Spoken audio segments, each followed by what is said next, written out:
Hello and welcome to our video contemplation of day signature 49.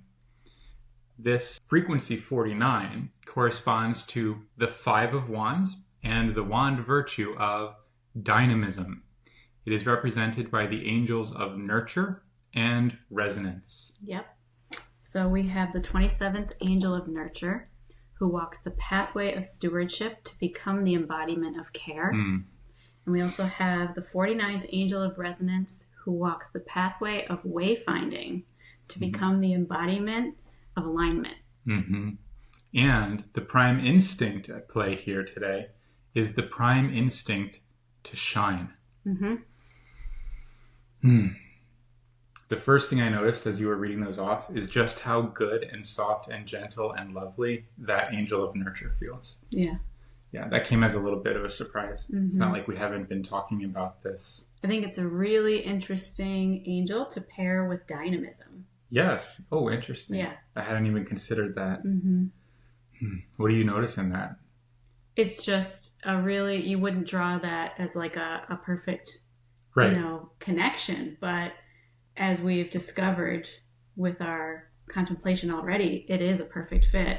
And I also really love how beautifully this virtue of dynamism works with the prime instinct as well, which is to shine. Oh yeah, that's way clearer.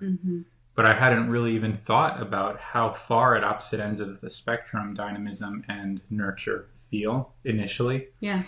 But the one thing that I can't help but notice now that you've brought it up is that we're in the wands. Yeah, it's a very, very active...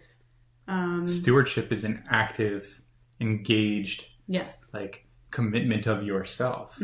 Yeah, it's a choice to nourish your own life and your own experience. It's a choice to care for the things that you love. Yeah. And in any case where we are delivering ourselves so completely to anything that we are passionate about or anything that we truly love, there will be a dynamic aspect to that engagement because it's all of us. We're excited by that thing. Care isn't necessarily quiet, right? But it is caring. It does carry that softer tone of gentleness. And I think that's a necessary counterbalance to all of the sparky energy in the wands and in the five in particular. Right. The five of wands. Yesterday we saw the prime instinct to relax, which is also a very, soft energy, but we're really active right now. We're very much in this dynamic, animated, charismatic sort of energy. Yeah, that's great.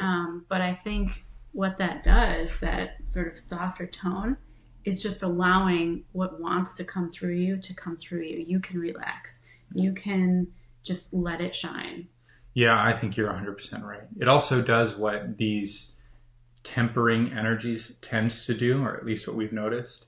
It orients it. It aims it or directs it. And it asks the question of, what do you care about? Because that's where all of this energy is meant to flow. That's where the power and the dynamism and the enthusiasm is all kind of being given over to that direction. Right. And I think if you're not sure what it is that you care about, that's where the angel of resonance comes in. That's where wayfinding comes in. That's great. Yes.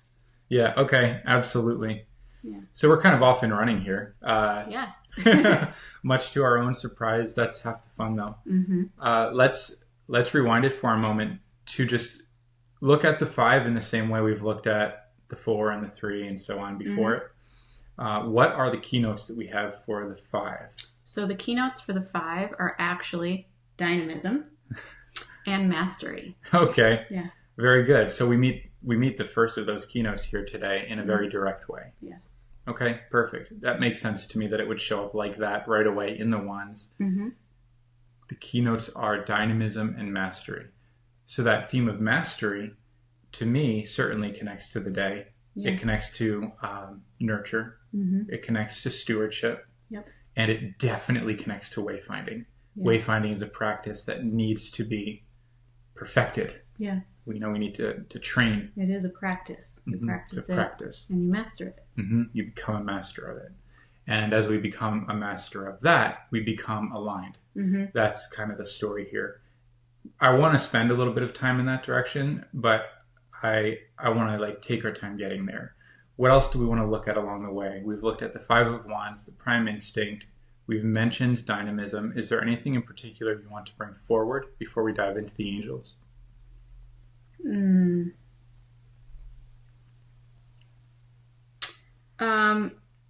I guess not really, other than this idea that the 5 tends to indicate, again, like change. And this is really more of a refinement on what that number can represent. It doesn't have to be like upheaval or anything like that. It can be the fact that this is a process, this is a practice, and it's actually something to be mastered, and it's nothing to fear. The change is inherent to the process of evolution. And we've already talked about the fact that change actually is a prerequisite for stability. Like change directly correlates to stability.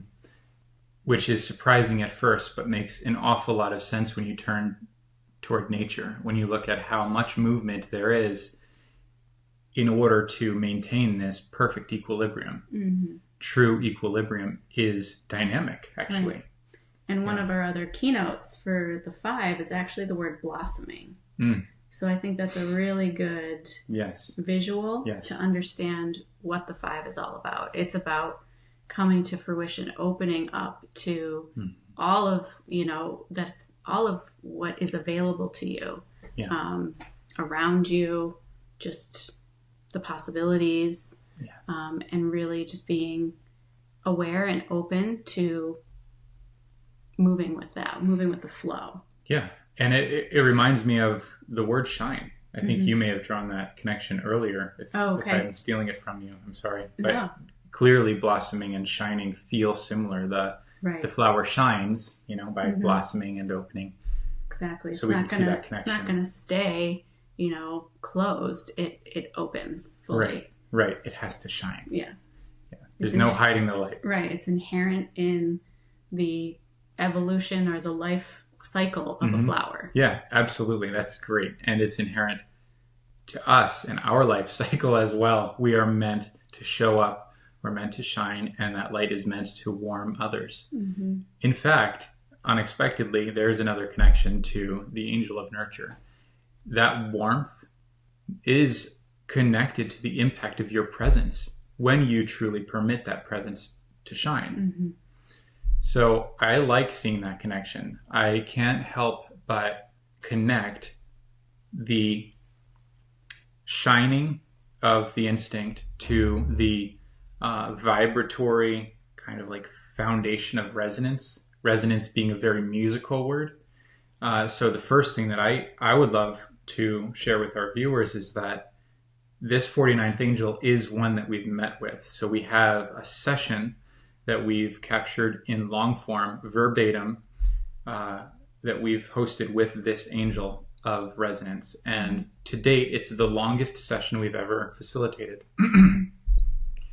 It is absolutely stunning. Yes, it is really fascinating. It's a fascinating read. So we definitely encourage you to, if you have a little extra time besides watching this, to also read the Angel of Resonance session on our website at 64angels.com, the64angels.com.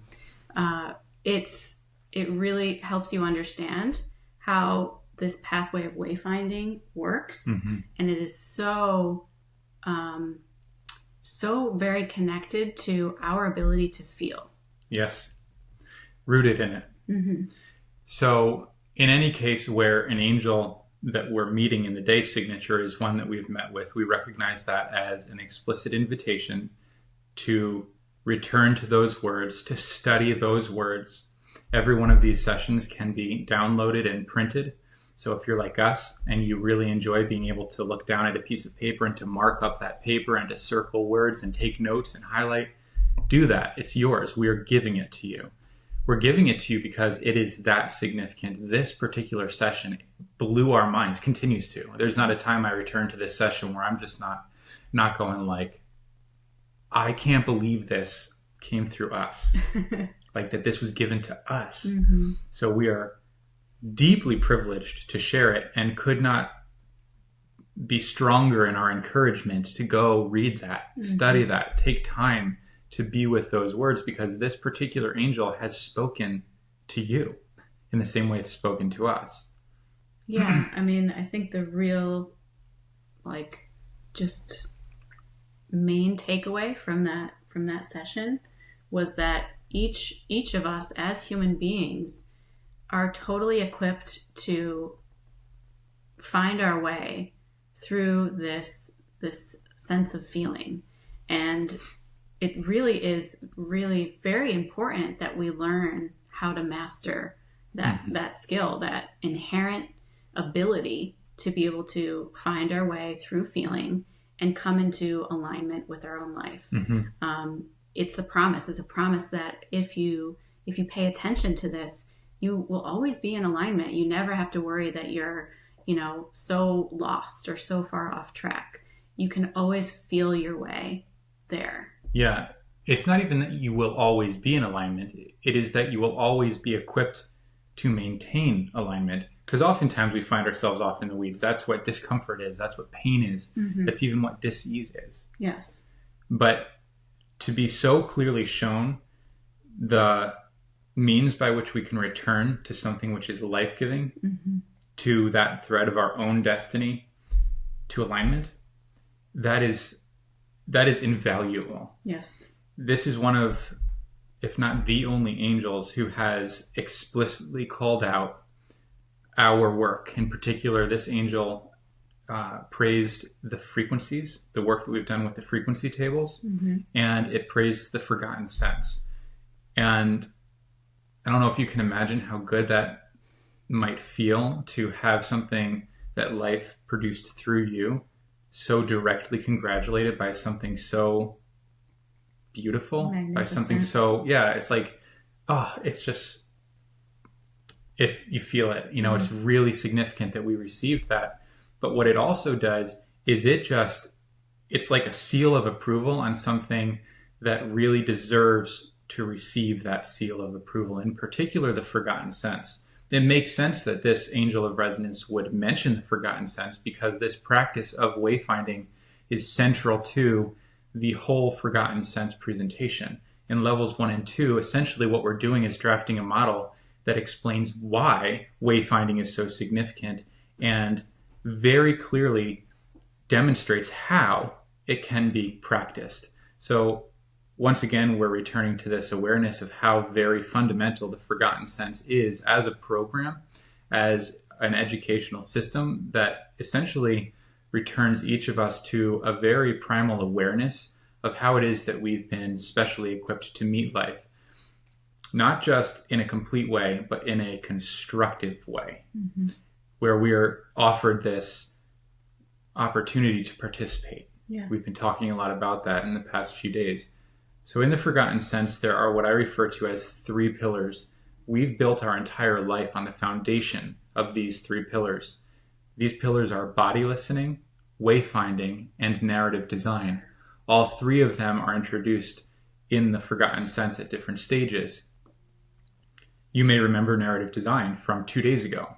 It was a pathway 2 days ago in the 47th angel. Right? Today we meet again, another of those 3 pillars in wayfinding. Wayfinding is literally finding your way, and it's using the inner equipment that you've been given, which is actually the capacity to feel, using your capacity to feel to harmonize with everything that calls to you in your life, and simply moving toward those things. Amazingly enough, when we permit ourselves to do that, all of the other noise, all of the other things, it's as if they don't even exist. We don't have to go to war with anything. We don't have to set up boundaries. We don't have to suit up with armor. We can just meet the moment and allow it to call us forward in the exact way, in this very precise way that it is doing from one moment to the next. Wayfinding is learning how to use that inner equipment to kind of listen in for that special tone of a calling. It's resonance. It's recognizing resonance. We've not really been taught how to do this historically. So that's why the Forgotten Sense shows up, to provide this fundamental knowledge, human being 101. Mm-hmm. The Forgotten Sense is available on our website in a number of ways. One way is kind of in a long form description. We're sharing a bit about it here, but if you haven't actually visited the presentation we've put together for the Forgotten Sense in our website, that presentation in and of itself is stunning. It's educational in and of itself, and it's completely free. Go read that. Go study that. And if you're so inspired, purchase the program. Everyone deserves to own this program, to have access to this information. The other thing I would encourage is that you find the 3 pillars on our website. Go find the 3 pillars page on our website describing each of these 3 pillars, again, in writing, in long form, completely free of charge. This stuff is so important, we're literally giving it away for free. That is because our hearts want to be generous in that way, but it's also because we recognize its significance. We want it to be available to everyone.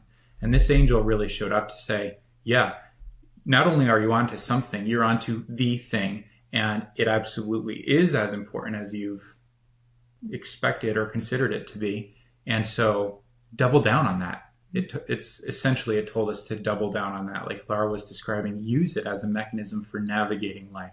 Mm-hmm. And so we have. Everything changes when you do. Yeah. Initially, I was connecting light and sound, the light in the word shine, the sound in the word resonance, in part because that particular conversation with the 49th angel produced a little bit of insight as to the relationship between these things. Mm-hmm. It essentially said they're the same. Right. Light and sound are on a gradient. They're both vibratory signatures, and we are beings of both light and sound. Or at one point it said we are beings of both light and music, which I found so beautiful. Mm-hmm. You had read, it says, light and sound are densities of alternate expression, much like different mediums of art. You are beings of both light and music, frequency expressions of one life. Mm-hmm. I really enjoy that. I find that very beautiful. It's not directly connected to wayfinding in this context, but it connects the dots between the different words of the day just to show how very brilliantly they're woven together. Mm-hmm. By life. We didn't do that. We didn't know which pieces would come together in which places. That was given to us, and now we get to give it back to you. Yeah, and I think it really actually ties a perfect line of connection to the word dynamism, because if you think about light and you think about sound, they're always moving.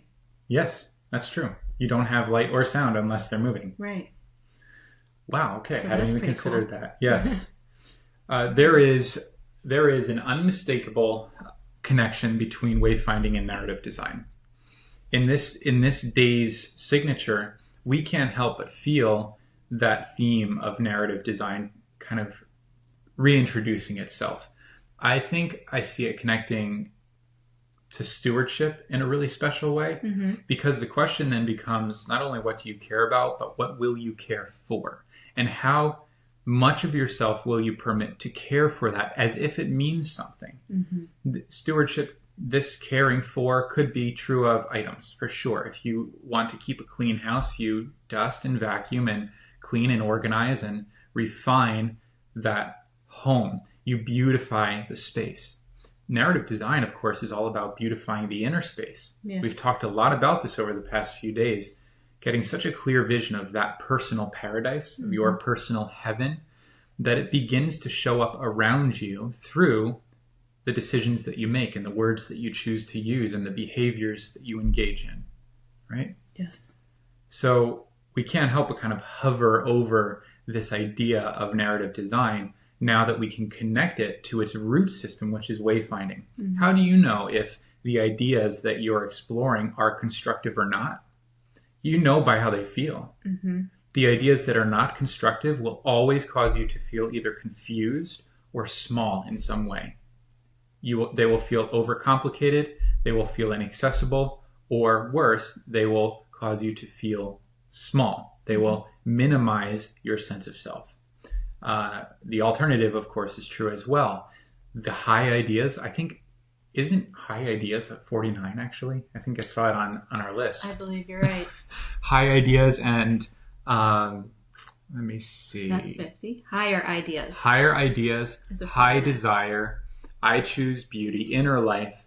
These are all exact matches to the 49.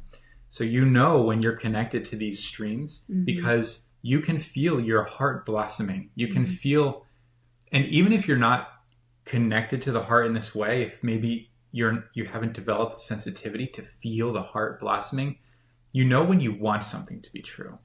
That's an indicator. Absolutely. That is the feeling. Oh, I wish it could be that good. Oh, I wish that were true of me or of life. That's a signal indicating that you're on to something. We've unfortunately been taught that very same signal is meant to be interpreted as, well, hold up.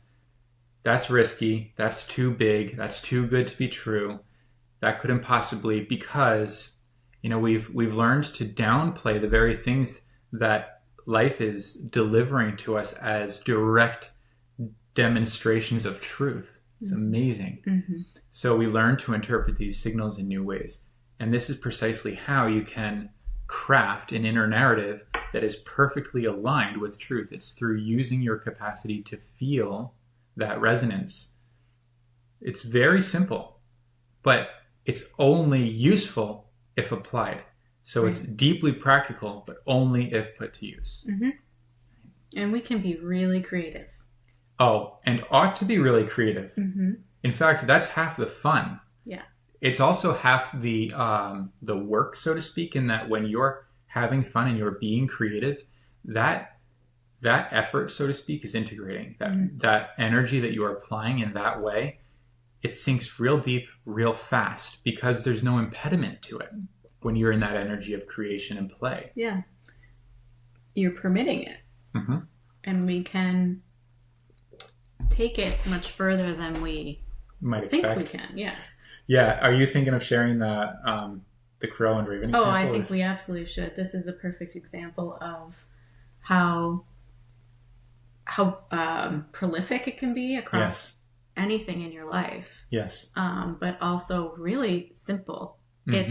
It's almost like these are the baby steps to lead to bigger changes, bigger impact, or bigger dreams coming It's true. practice. Yeah. On the one hand, it's practice. On the other hand, like we talked about earlier, it's laying brick. It's building a foundation. Yeah. So when you're capable of applying what we're describing in the so-called small ways that don't feel like they're really connecting to a transformed life or a new career or any of these things that you might wish to reach for, when you're able to do it in your day-to-day moments, you will find that every single time you're doing that, you are activating a part of yourself which has lain dormant under all of these unfortunate and unhelpful ideas for a very long time. So that part is coming to life. And as it comes to life, your life is elevating. Your literal living baseline begins to elevate. You see things in new ways, not only things outside of you, but yourself as well.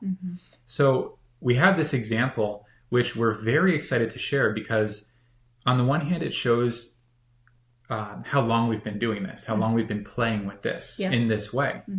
It shows how we would go about doing that in a way that we hope will feel totally relatable, totally real and human and basic even, in a way that you as the viewer can look at and say, I could do that. I could do that on this subject or that subject. Yes. But in a way that for us has proven time and again to be so profound because it lays that groundwork that we've been building an entire life upon. It's one example out of countless examples that we have very consciously enacted moment after moment, day after day, week, month, year, keeps on building. So we're excited to share the example. We've been excited for days and it's become clear that we're supposed to, so we will. But please understand that it's so much bigger than it may seem on the surface. I think you'll get the feeling for that as we share it. So where do we begin? With crows, perhaps? Yeah, I think it was sometime right around this time last year. It's a little more than a year ago. Yeah, I think it was maybe September of last year. And we love animals, so I'm sure we were having a discussion about some of our favorite animals, birds, particularly crows. Yep, initially it was crows. There were a bunch of crows around on our walks. Yep. We went on these epiphany walks. We've told you about them. even all the way back then, every single day, multiple times a day. Mm-hmm. And we liked to laugh at our crow friends. Yeah. One day in particular, we were just talking about a group of crows being a murder, Yeah. And we just started scratching our heads over that. Why is a group of crows called a murder? Yeah. We were scratching our heads over it not because we cared to know. We didn't Google why is a group of crows called a murder. We weren't looking for the etymology of this idea. What we were noticing is how our relationship to crows didn't feel anything like that. Murder is obviously kind of a dark and terrifying word. Yes, crows are black, but they don't feel like a murder of crows. So we renamed a group of crows. And I don't know how many iterations it took. I don't remember if we came right up with it, but I know that once we found it, it stuck. Yeah, it did. So what's our group? It's called An Alchemy of Crows. An Alchemy of Crows, mm-hmm. which is awesome. What we see in that, of course, is everything we've been talking about these past few days. We see the stories of death and rebirth, of transformation. There's the phoenix. It's mm-hmm. containing so much. Now, every time that we hear crow cawing, we see a group of crows, we return to this awareness. Mm-hmm. We talk about the alchemy of crows. We allow that meaning to return to us. Yeah. I would describe narrative design as alchemy. Absolutely, it's alchemy. What you are doing is elevating or transmuting base material into gold. Mm. We took the base material of a word like murder and we transmuted it into alchemy. So it literally becomes a representative of the process itself, a symbol of everything we're describing. Mm-hmm. Now, did we know all of that at the time? We did not. At the time, we knew we were finding a better feeling word. That's what we knew. Mm-hmm. We knew the word when we found it because after exploring however many words we explored, we landed on a word that felt like that's correct for the crows. Yeah. And it has remained correct ever since. Mm-hmm. Now that's for us in our world. You'll notice that we're only just now sharing this more than a year later. We didn't go on some, major political rampage to change how the rest of the world refers to a group of crows because it doesn't matter. This is our world, our life, our paradise that we're building on purpose in a particular way because of who we are. You get to do the same. If you love crow, you may have a completely different quality of relationship to crow, and your word may be totally different than ours. Mm-hmm. And that would be extremely appropriate for you. But this is only the beginning, like the easy beginning of the story. It only gets awesomer as we go. Uh-huh. So, you want to continue it? Yeah. Go. Okay, so we're having another walk. Mm-hmm. It may have been the same day or... It was very soon. If it wasn't the same day, it was within days. Yeah. And I'm actually not sure if we were already talking about Raven. Earlier that morning, we talked about Raven before a walk. Okay.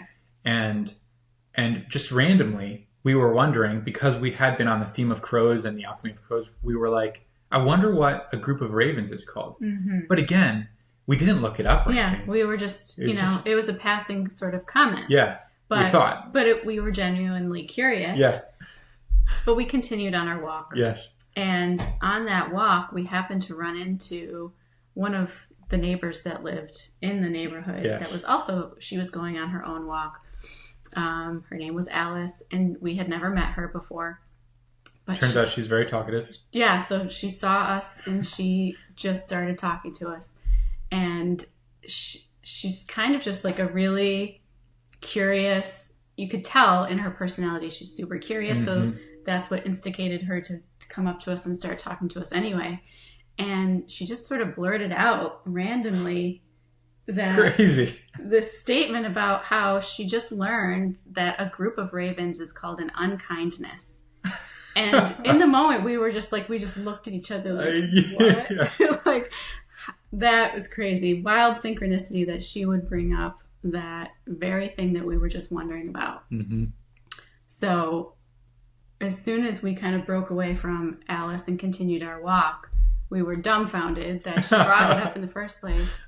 Yeah. And then we were just really amazed at this word unkindness, because just like the murder of crows, it deserved to be totally flipped on its head. Yes. This whole experience remains one of those very memorable, magical moments. You couldn't make that stuff up, sort of thing, mm-hmm.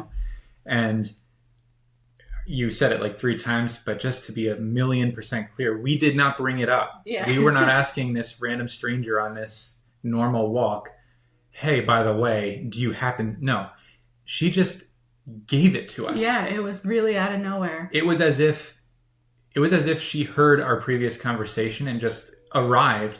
We had never met her before. Mm-hmm. Like on this particular day, the answer was given to us through Ellis. That was the wildest thing because our eyes were wide open to it. We were not for a moment unaware of what had just happened. And this lady was so talkative and she was talking and talking, but we couldn't wait to break away so we could just be like, yeah. did you, of course we both knew. So now we're just like, oh, I mean, we're walking now on clouds. Like you felt like you weighed nothing, like you were flying. I was like, this is amazing. The universe speaks, I mean, there was no getting away from it.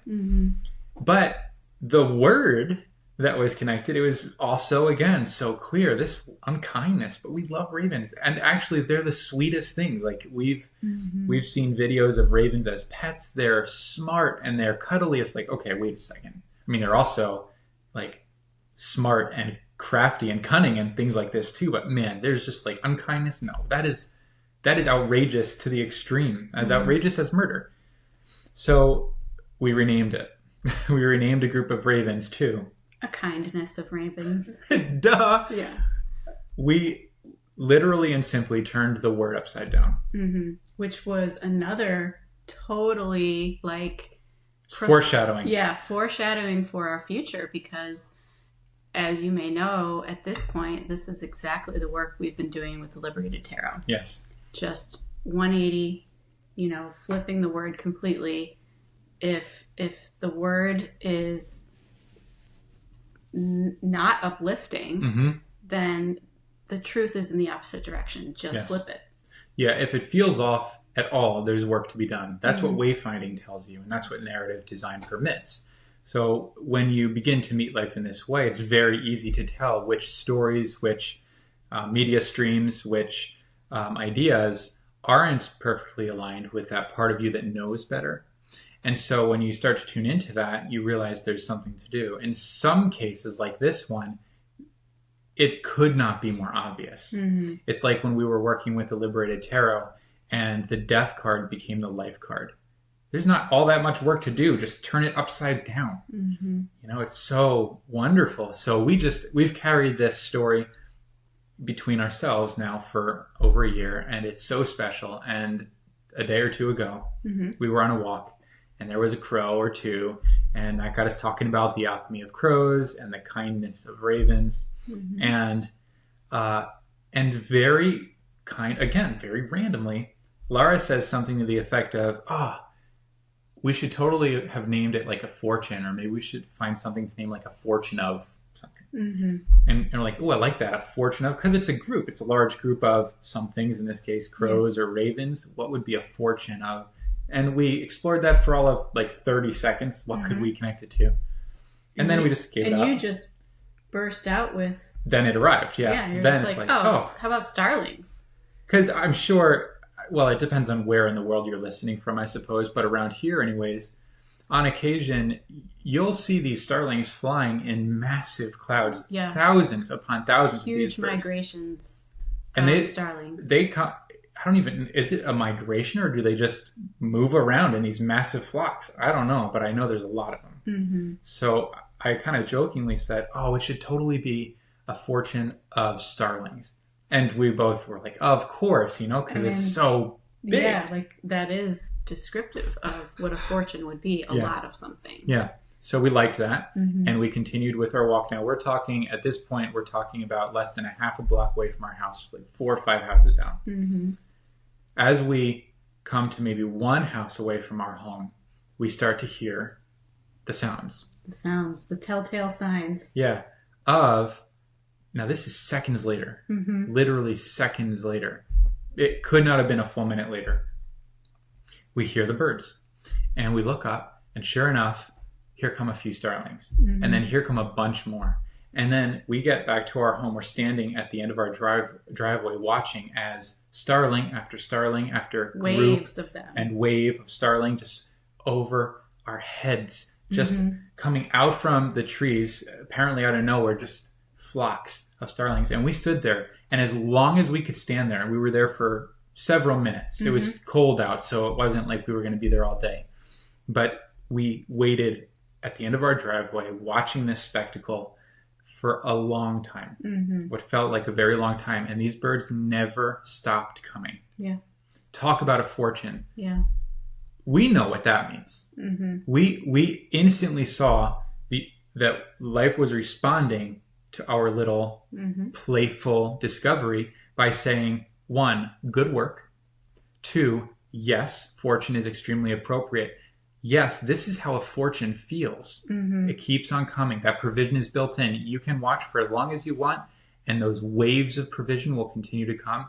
And yes, it is all yours. How do you know? Because we just gave it to you. As quickly as you could name it and claim it, you got it. And it gave us that fortune of starlings.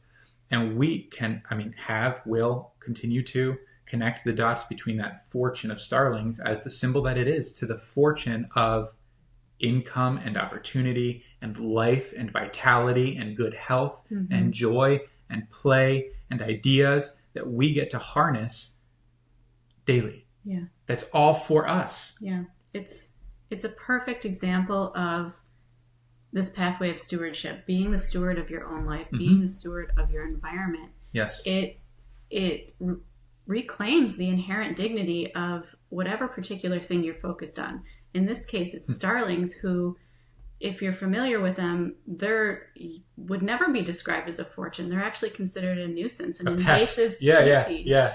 So to totally just flip that around and call starlings a fortune was really that act of stewardship. I didn't even think about that. Yeah. You're 100% right, though. It may seem so small as to be insignificant. They renamed starlings. Who cares? Well, we do. And life instantly affirmed the quality of that decision. Yes. And shared and showed so much more than just, starlings. Now, every time we see a starling, and certainly every time we see a group of starlings, which we have seen multiple times since then, it means something to us. It communicates something to us. That is good stewardship because it allows for the apparently ordinary moments of a day to deliver messages that elevate the life, not only the quality of the day, but the quality of the life. This is stewardship. Yeah. Yes, we ought to steward the words that we use and the terms that we agree with. And if we can do that on the subject of crows or ravens or starlings, we can definitely do that on all of these other subjects like money and partnership and opportunity as well. And we can do it with regard to one another. And most significantly, we can do it on the subject of ourselves. Yeah. When the story, like a murder of crows, is I am a failure, that doesn't feel right. That feels bad. That feels like a murder. Yeah. Okay, let's turn that right side up and let's reconnect to the perfection inherent to my existence. There's no failure because there's nothing to prove. You couldn't possibly fail because there's nothing to prove. Your worth is inherent. You are perfect as you are. These are the stories we get to reclaim and enact and then live on. Yeah. It's all bricks. You're literally feeding yourself. It's nourishment to treat your life this way on all, fronts, all categories. You're doing something interesting I'm curious about. You are using nourishment as almost equal to nurture. Is nourishment used anywhere in the angels? The word isn't, but we very much find it here. But actually, the I Ching version of the 27th hexagram is nourishment. It's actually, they call it nourishment because the shape of the hexagram itself is the shape of a mouth. So it's literally about nourishment. What are you taking in? Wow. How are you, great. And then how are you at the same time? Are we metabolizing that? Yeah. How are you affecting your environment in a nurturing or nourishing way? That's great. Okay. That's very interesting. That's brand new. We haven't talked about this before, but that makes such good sense. What is metabolism? Mm-hmm. It's alchemy. Yeah. It's determining which pieces you will integrate into your being and which you will simply release as waste. Yeah. You, us, all of us are meeting life in this exact same way. We talked a few days ago about this ocean of infinite exchange that each of us is swimming through, of data, of information. We're metabolizing that. You're taking all of that in and you're either internalizing and personalizing it, or you're simply releasing it as having nothing to do with you. This whole process we're meeting today, that's what it is. That's what nurture is. Nurture determines how effectively you are nourishing yourself. Mm-hmm. If you're releasing everything your body needs and attempting to internalize or process all of the junk, you're going to become ill. That's not nurturing. Mm-hmm. And it certainly isn't nourishing your underlying needs for vitality and growth and health and all of these things, using food as a metaphor. But we're doing this all the time with our ideas and with our words and with our interactions. I mean, this time of year, it's hilarious. We're in the middle of an election process. This whole, like, what is the word? This whole movement in the mainstream is very noisy. Yeah. There's a lot of noise, a lot of opinions, a lot of very unhelpful, disempowered stories just being thrown around. Each of us gets to choose what we're going to do amidst the noise of that storm, so to speak. How will we handle ourselves in this context? It is obvious to me that there are people who are specially equipped to meet that particular storm directly. They're built for politics, so to speak, right? And there are people who will only ever be depressed by and exploited by that exact same subject.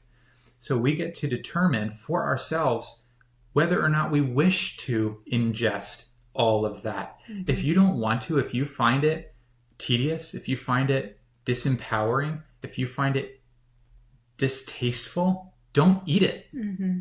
Yeah. You're allowed. Yeah, it's about finding where you belong. Yes. And just being okay with that. I mean, this embodiment of care is like what we're describing is like the fundamental self-care. Yeah. It is. Absolutely. It starts here. Can you care enough about yourself to permit that quality of alchemy, transmutation, stewardship of your own life and everything connected to it? Mm-hmm. Understanding that if you personally are not drawn to a subject like politics, someone else will be. Life takes care of itself. You don't need to worry about that.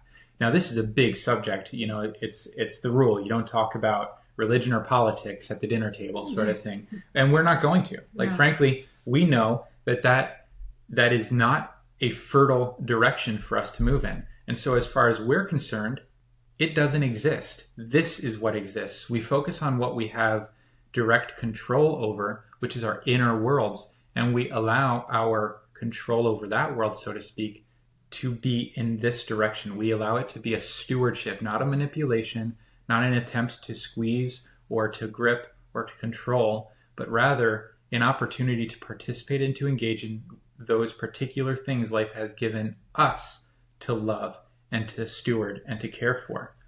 Whatever those things are for you, it doesn't matter what the subject is. Those are the things for you. You're not going to love all the same things we love. Good.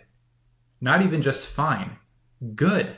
We're meant to be different from one another. That's the beauty. And if every one of us permits ourselves to be as different as we are, in the end, everything gets handled. Every last thing gets handled. That's kind of what life is showing us. It's showing us how to become a part of that organization, of that genius. Mm-hmm. Yes. Being a part of the whole system. Yep, that's right. No one of us has to be the whole thing. We don't have to be all things to all men, as the Bible says. We get to be ourselves, understanding that we serve a very, very specialized role within that greater whole, and that it's not just specialized, but it's needed. It's not just significant. It's imperative. Mm-hmm. Like life needs for Timothy to be a Timothy. Yeah. That's why we show up in these in these bodies. Mm-hmm. That's why we show up with these particular constellations of preferences and joys and pleasures and interests. They're not random. And desires. Absolutely. Most importantly. Yes, desires and passions on yesterday's theme. Mm-hmm. So the big question today is, what do you most care to steward? And can you care enough about yourself to allow how you feel about certain things to guide you on those subjects? That's what wayfinding is all about. It is clear to us at this point that most people do not truly understand clearly enough how to navigate using this inner resource of feeling to actually put it to use. We can read books about it, we can talk about it, but the moment this conversation is over and you go to meet your day, we're finding that a lot of people, like ourselves initially, are left kind of scratching their head like, okay, so wait, how do I feel my way forward? The answer to the question will be found first and foremost in the forgotten sense. And so again, we harp on that, the importance of that particular program.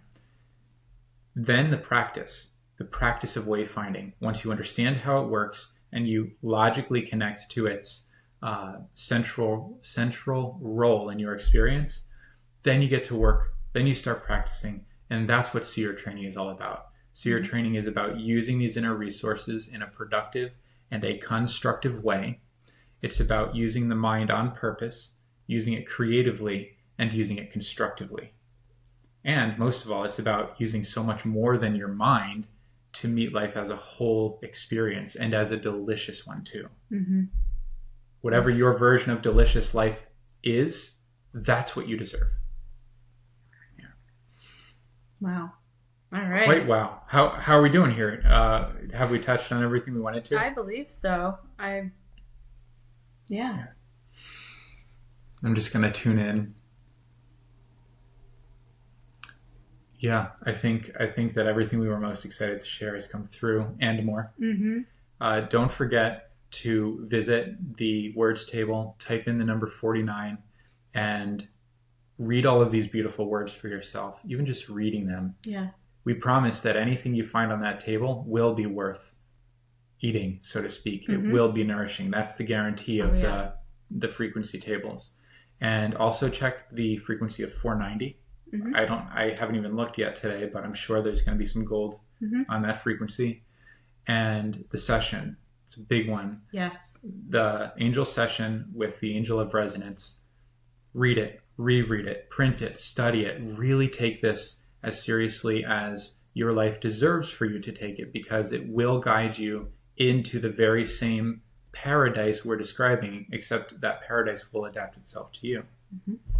And play. That's the thing. That's where the shining comes from. When you give yourself the space to just be creative and playful, and to just kind of reorganize the words and ideas in your life so that they match or align with what you know to be true deep down.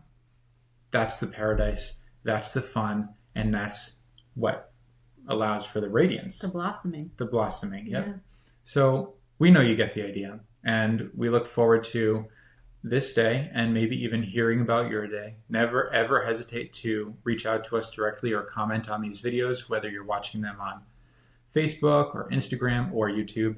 We love hearing from you, and we're grateful for your presence. Thank you for joining us. We'll see you tomorrow.